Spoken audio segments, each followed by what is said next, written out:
What's going on, everyone? Today I've got a marketing tip that's a follow-up to the Everydoor direct mail from a couple weeks ago.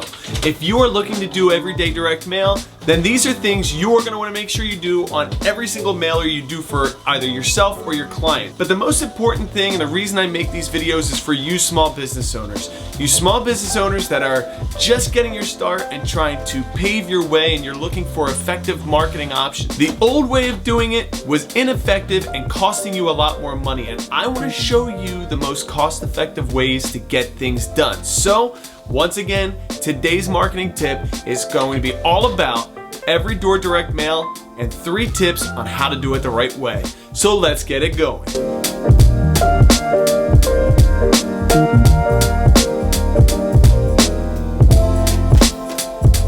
The very first thing I want to start with is the design of your actual mailer piece. There is a big difference between the way you were probably doing it before and the way I'm about to tell you to do it now.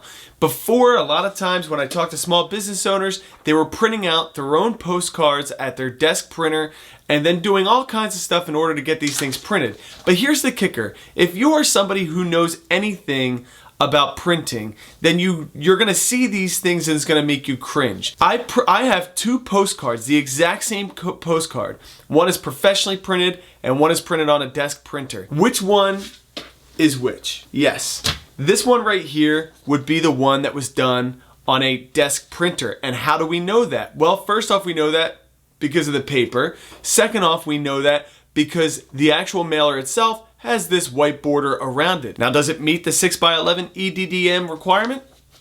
Sure, once you cut it out. So let's say you're a small business owner and you go this route where you're printing them out in your office. There's 2 things you then have to do. To make it look professional, you're gonna have to cut off all the edges. And let's say you're doing a mailer of 500, cutting the edges off of 500 pages is going to be super annoying. The other thing to take in consideration is the paper itself. Again, look, this is standard paper. Could you buy stock? Yes, you could buy stock.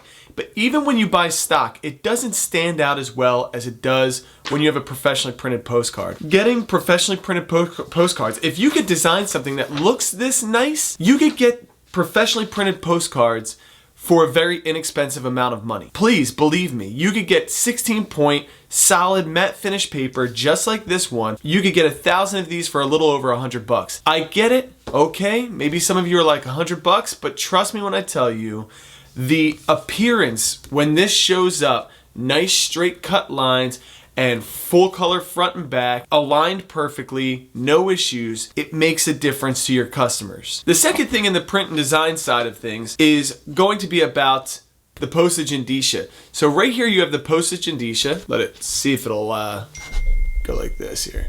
Okay, so this I took straight from the USPS EDDM website. Both the postage indicia as well as the address label here both need to be prominent on the card and on every single one of your postcards. But the kicker is it could be anywhere on there. I kind of chose the standard spots. You know, even though I put a picture underneath of here, I chose the standard area for it just because I didn't want any surprises when I got there. But I've seen EDDM mailers where it's on the front and you have both things right down here in the bottom left corner. I've seen it a million different ways. So really, where they're located doesn't matter, but they have to be on every single one. Otherwise, they're not gonna leave the post office. They're not even gonna accept them when they go to the post office. It's just gonna get turned away. Take the time to design a nice postcard. If a postcard comes in the mail and one of your potential clients picks it up and you want it to stand out, you want it to look beautiful. They're already annoyed that they have their advertisements in there. You want to make sure you design something that's going to stand out. I'm a big fan of the 6x11 because in a mailbox, when somebody takes out all their mail, this is going to stand out behind the letters themselves. This is a nice big piece that's going to really shine and look fantastic when somebody is taking it out of their mailbox. They can't help but to look at it. It's massive. You get a ton of usable space on this thing. The second tip I want to give you about Everydoor direct mail has to do with selecting your route and making sure you have the right settings in place. So let's go ahead to the computer and check it out. Here we are on USPS.com for the Everydoor direct mail tool. You see when it pulls up, you have a map front and center here with the search for address, city, state. So a couple things to note.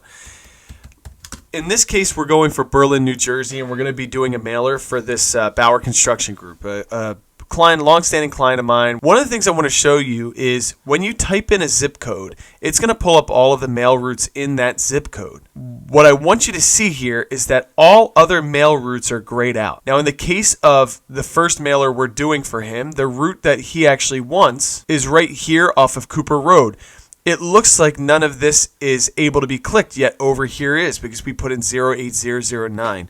Make sure to adjust your search to now include the different zip codes that you want to get, because otherwise, like I said, you're going to be sitting there like, oh, it doesn't look like we could do a mailer there. You then select the route. You click this route, and you can see that there's 538 delivery addresses, and the approximate cost is $92.54. But watch this. Go through some of these.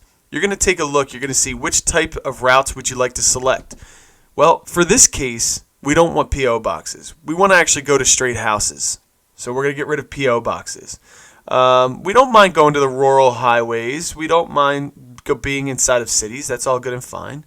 Then we come to residential. Right now it's on business and residential. This postcard is a direct mail piece going to homes and offering them 10% off. So we're going to want to do residential only. You can already see the approximate cost and the number of delivery addresses has gone down. Then from here you come through and it's already changed some of this. You could change the age demographic. In this case, we're going to go all the way to the top because this main neighborhood we want is a 55 and older community. So our goal is to make sure we end up in that community itself. Average size household, you can adjust that, but that's not necessary here. Income level, we don't need to do here. So in the case of this postcard, but again, making sure the point of this aspect, this tip, is making sure you have all of this set up right and you have the exact mail route that you want. And now for the last tip, and this is preparing your mailer and delivering it. In this case, we had 390 deliverable addresses. So I'm gonna have to count out 390 postcards. And I'm gonna show you a tip for doing this in a very effective way. But before you do that, make sure on the last screen you print out these 3 forms. The very first one and the most important is the facing slip. Let's say you were going to do this mailer to more than one location off the bat. In this case, we're focusing in on one location and then we're going to do another location later. You can see that right here it has the route. If we were going to more than one location, you want to then put these into bundles and have this facing slip rubber banded to each bundle that it's going to be going to. So right here we've got Route 13, but let's say we're also sending to Route 15. Well, in that case then, we would take a few bundles and then put Route 15 on each one of those. So you're gonna wanna make extra copies of these if you're going out to multiple different routes. In this case, the whole mailer is going to one route, no big deal. We're rolling with it. In the end, small business owners, I hope you see this as helpful. I also hope you see the value in doing direct mail. If you are a business to consumer product or service, direct mail is one of those marketing tactics that have always been around and is always successful. However, for the longest time, it was something that was considered too expensive. But now with Every Door Direct Mail and working with the right partner for this type of a service, you can get this done for a very inexpensive, low budget price. So guys, I wish you all the best. Small business owners, be small, think big. Let's get out there and continue to kill it, guys. Take care.